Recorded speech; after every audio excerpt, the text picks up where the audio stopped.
Случајот со раководителот на подрачната единица на Министерството за земјоделство, шумарство и водостопанство во Битола, Илија Србиновски, на кого му поднесовме кривична пријава за злоупотреба на службената положба и овластување, почнува да се разреши. Од известувањето добиено од јавното обвинителство потврдуваат судирни интереси.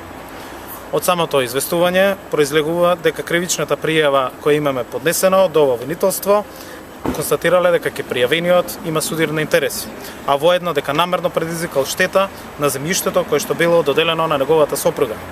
Па затоа кривичната пријава заедно со сите прилози е доставена на понатамошно постапување на основното јавно обвинителство во Битола.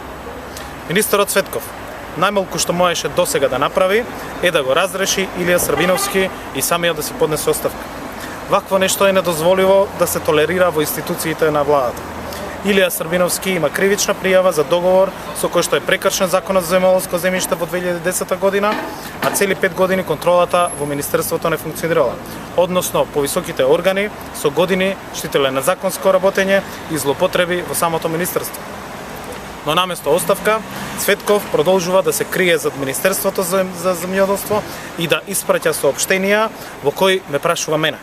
Од кого тој очекува одговор кога јас како дополнителен заменик министер, согласно закон, сум дел од оваа институција. Нема бегање од одговорност, секој што го прекршил законот, вклучително и министерот Цветков, ќе се соочат со последиците. Кривична пријава е подготвена и за Цветков за злоупотреба на службената положба и овластување. Благодарам. Прашање. Верувате ли дека институциите ќе постапуваат по таа кривична пријава за министерот Цветков? Ние ги охрабруваме сите институции да постапуваат согласно закон.